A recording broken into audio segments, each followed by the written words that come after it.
Bismillahirrahmanirrahim. Assalamualaikum warahmatullahi wabarakatuh. Selamat siang dan salam sejahtera bagi kita semua. Om Swastiastu, Namo Kebudayaan. Salam presisi. Pada kesempatan yang baik ini, izinkanlah kami dari tim penyidik Direktorat Reserse Kriminal Umum Polda Metro Jaya akan menyampaikan update terkini penanganan kasus terhadap meninggalnya korban atas nama Raden Adante Khalif Pramudityo atau RA yang terjadi pada hari Sabtu tanggal 27 Januari 2024 di kolam renang Taman Air Tirtamas, Palem Indah, Pondok Kelapa, Duren Sawit, Jakarta Timur.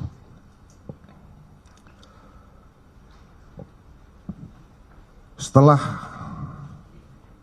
terjadinya kejadian tersebut, selanjutnya penyidik melakukan pemeriksaan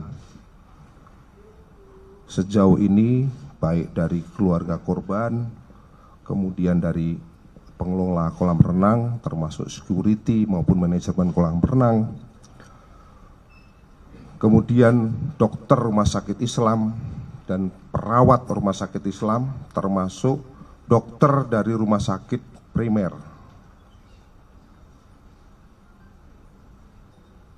Total saksi yang sudah kita periksa sebanyak 23 orang, yang mana dari 23 orang tersebut kita juga sudah melakukan pemeriksaan terhadap ahli forensik, yaitu Dr. Parah, yang mana beliau adalah sebagai ketua tim kedokteran forensik yang melakukan kegiatan ekshumasi kemarin. Selanjutnya kami juga sudah melakukan pemeriksaan terhadap ahli ITE, yaitu Dr. Bambang. Rekan-rekan sekalian yang kami hormati, bahwa modus operandi yang dilakukan berdasarkan hasil penyelidikan maupun penyidikan, bahwa tersangka melihat ke arah kanan dan kiri, memastikan tidak ada orang yang melihat, lalu kemudian membenamkan korban ke dalam kolam sebanyak 12 kali dengan durasi waktu yang bervariatif, antara lain 14 detik, kemudian 24 detik, kemudian 4 detik, kemudian 2 detik, kemudian 26 detik, kemudian 4 detik, 21 detik, 7 detik, 17 detik, 8 detik, dan 26 detik. Sedangkan yang terakhir adalah sebanyak 54 detik. Nanti untuk penjelasan daripada durasi dibenamkannya di kolam akan diberikan penjelasan lebih detail oleh tim analisis IT dari Pusrapor Bareskrim Polri. Kebetulan beliau sudah hadir. Kemudian korban berusaha berenang ke tepian kolam Namun, tersangka melakukan gerakan yang mencurigakan, sehingga korban tidak dapat meraih ke tepi kolam. Selanjutnya, tersangka mengangkat korban dan meletakkan ke tepi kolam, di mana setelah korban diberikan bantuan pertama oleh saksi-saksi di pinggir kolam renang, diketahui korban sudah tidak bernafas.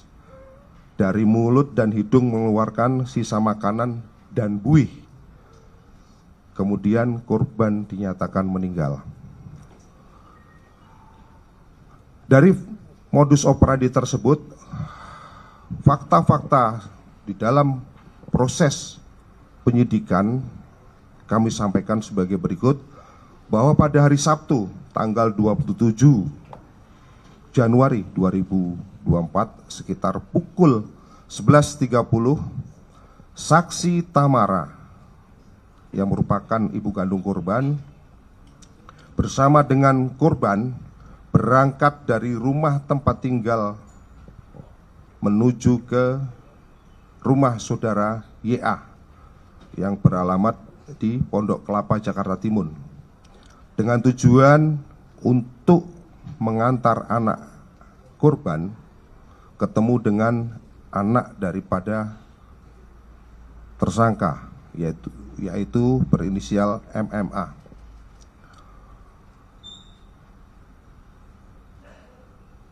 Kemudian pada pukul 15.00, tersangka YA berangkat dari rumah di jalan Pondok, di daerah Pondok Kelapa, Duren Sawit, bersama dengan RA yang merupakan korban dan MMA yang merupakan anak daripada tersangka menuju ke kolam renang di Jalan Raya Pondok Kelapa, Duren Sawit. Sebelum berenang, tersangka mengajak korban RA dan anak tersangka MMA untuk melakukan pemanasan. Setelah itu,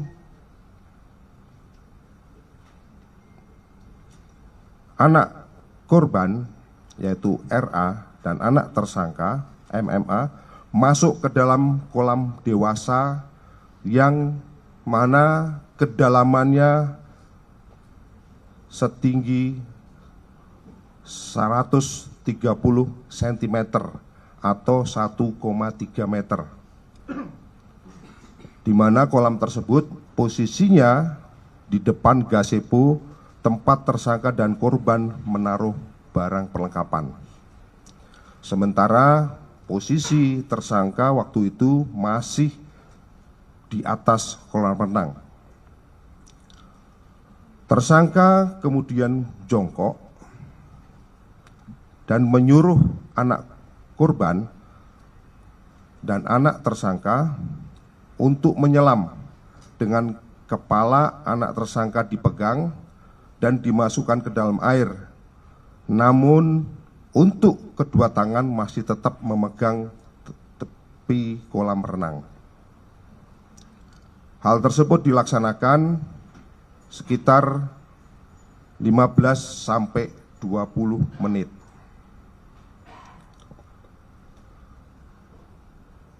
Setelah itu, tersangka dan korban dan anak tersangka pindah dari kolam anak-anak menuju ke kolam dewasa, di mana pada awalnya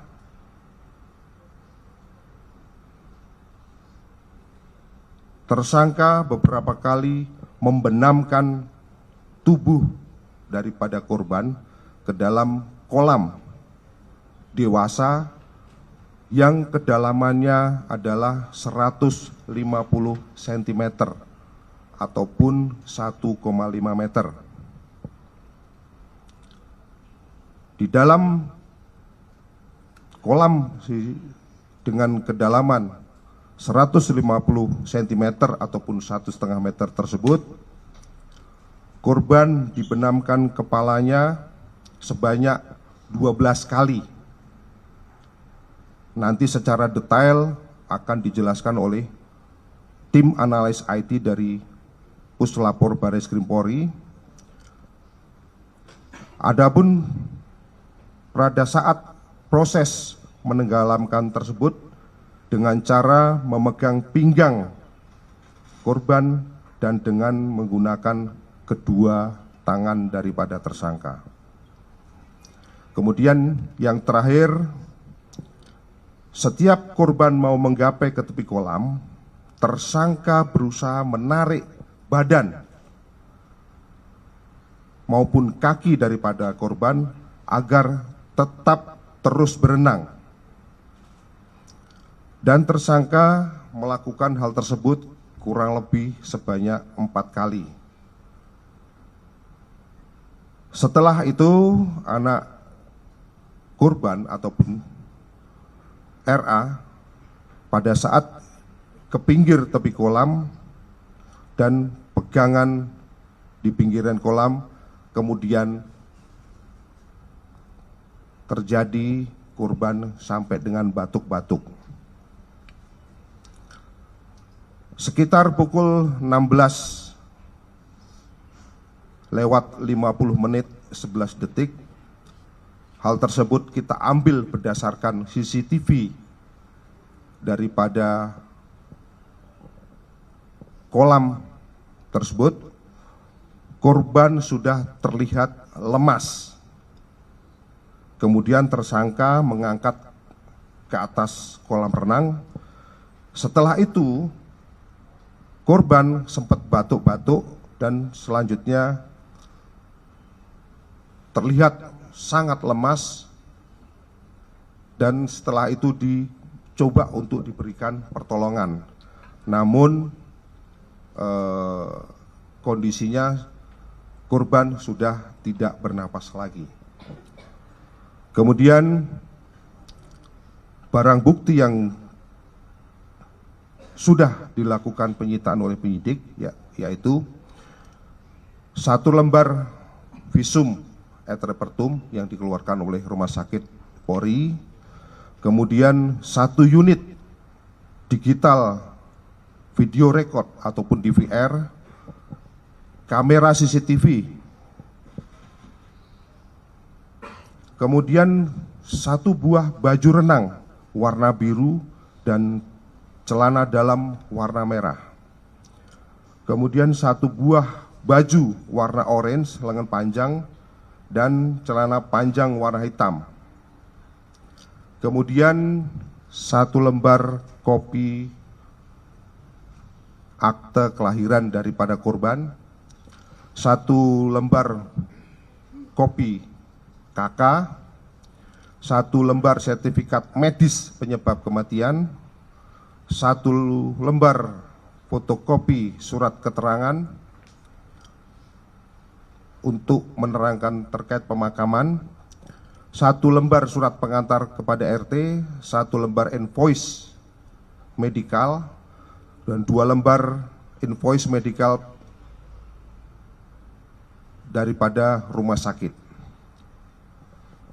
Rekan-rekan sekalian yang saya hormati, bahwa terkait dengan hasil daripada penyidikan yang telah dilakukan oleh Subdit Jatanras Polda Metro Jaya terhadap tersangka YA dijerat dengan tindak pidana setiap orang dilarang menempatkan, membiarkan, melakukan, menyuruh melakukan, dan atau turut serta melakukan kekerasan terhadap anak, dan atau tindak pidana pembunuhan dengan berencana, dan atau tindak pidana pembunuhan, dan atau tindak pidana yang dapat menyebabkan kematian orang karena kelalaiannya, sebagaimana dimaksud dalam pasal 76C Yunto pasal 80 Undang-Undang Nomor 35 Tahun 2014 tentang Perlindungan Anak. Kemudian pasal 340 KUHP, pasal 338 KUHP dan pasal 359 KUHP. Rekan-rekan media sekalian yang kami hormati, bahwa di dalam kesempatan ini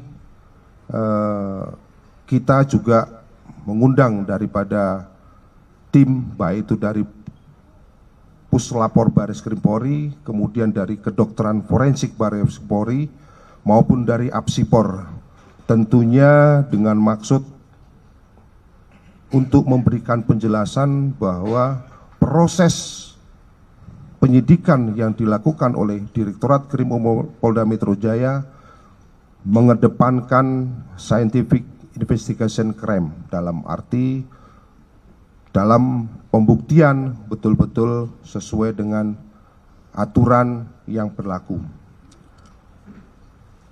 Untuk selanjutnya mungkin nanti kan dari masing-masing tim akan memberikan penjelasan. Sementara kami cukupkan, kami dari tim penyidik, kami kembalikan lagi kepada Pak Kabid Humas mungkin untuk memberikan kesempatan kepada tim pemeriksa lainnya. Terima kasih.